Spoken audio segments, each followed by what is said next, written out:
In my previous video I already told you that at heart I'm a photo artist. So today I actually want to talk about my photography and show you what I did and talk about the topics I used to artistically focus on before I was diagnosed with MS. All my life I was into photography. I basically grew up holding a camera in my hands, and that's absolutely because of my father. He's also really into photography.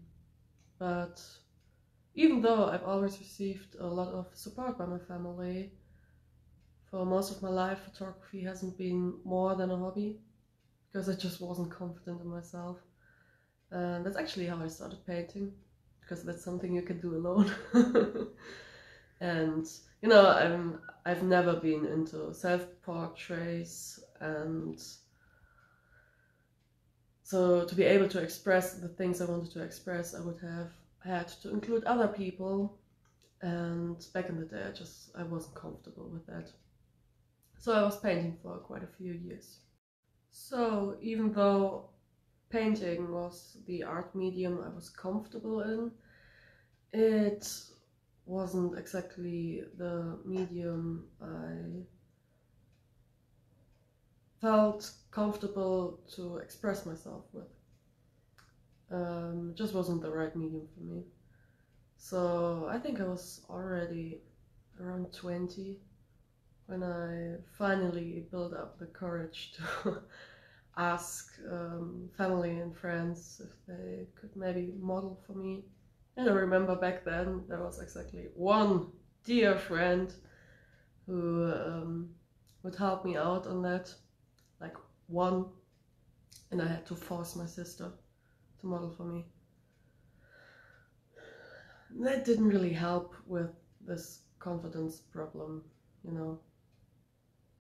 And in general, I'm a pretty introverted person and I overthink everything. So planning a shooting and then also executing a shooting was very exhausting for me.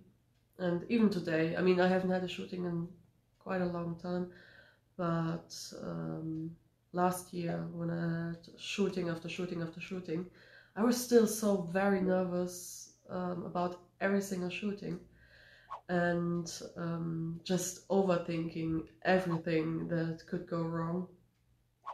But now at least I'm confident in myself and I know what I'm doing and that I'm good at that. But back then I had no confidence in myself and my talent at all. So preparing a shooting took several months, and then I needed several months to like recover from this emotional and mental distress a shooting would cause on me. But I also needed this huge amount of time for every single shooting, because you know, back then at 1920 I was going through a very hard time, and once that started to get better, I started going to university, and I also started working part-time, because I'm doing everything at once or nothing at all. I don't know. But then I simply didn't have any time for photography left anymore, even though I wanted to, because I wanted to get better. I finally, as I said, I finally built up the courage to ask people to model for me, and that was like the first step, and now I wanted to go on, but I didn't have any time anymore. And so all these stuff like practice makes perfect, learning by doing, I was just lacking the time for that, because I was literally going to university 5 days a week and the remaining 2 I was at work. So I just didn't have any time left to do more shootings than like every 6 months, even if I wanted to, and I did want to. And then naturally everything started being too much for me. So I was forced to reduce potential stressors, and even though I love photography, just very stressful for me. and was making everyday life even harder. So to be able to function in society the way it is expected of me, I had to keep photography as a very, very rarely performed hobby, even if I didn't want to. But that's what my mind told me would be the best thing to do. And you know what happened next? The pandemic started, and the universities closed, and my boss didn't need that many employees anymore, so I could cut back on my hours. Then I was finally free. Oh man, guys, I could finally breathe. Like, all these things that are necessary to do, but in reality just suck the will to live out of you, were finally gone. And then I realized that I really, really want to do photography, and that was the perfect time for me to start, to like truly start and to truly dedicate myself and my time to it. So I basically right away bought new equipment, and I expanded my knowledge on composition, light, in general how a camera works, because that's very important. And I also started gathering experience in flash photography, because that's something I didn't do at all before I got all this equipment. And then after a few months, I found this place that I could rent, and that still today is my very own photo studio. And that was in November 2020.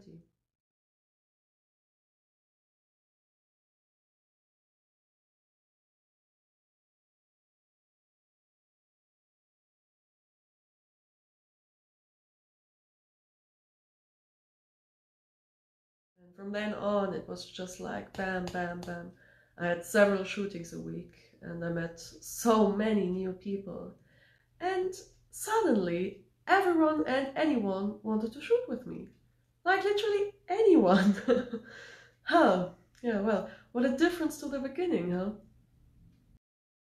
Then in May 2021, a photo magazine asked to publish one of my photos. And after that, so many publications followed. And I just had so many shootings. Like, you can't imagine the creativity I felt back then. Like, the creativity I was in was absolutely amazing. But maybe that was because I had a lot to express.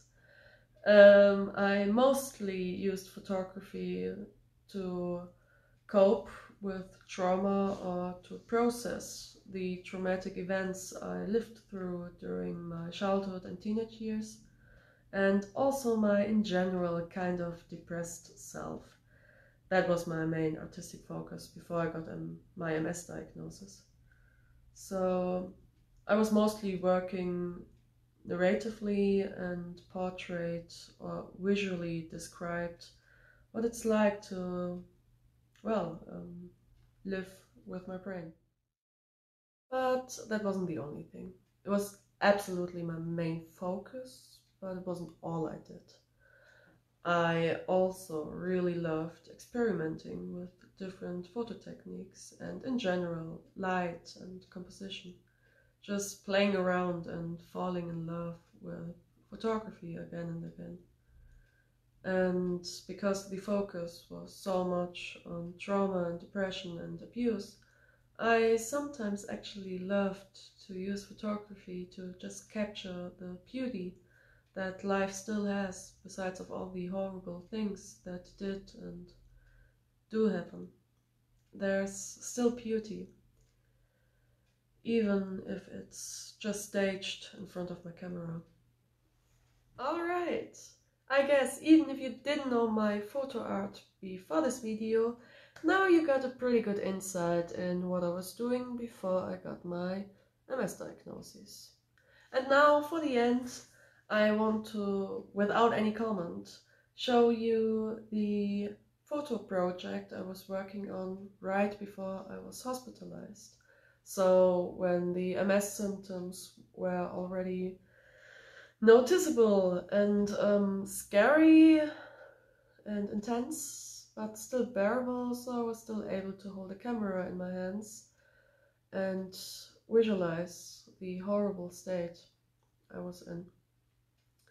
So here it is, my so far last photo project, the mini-series Distress.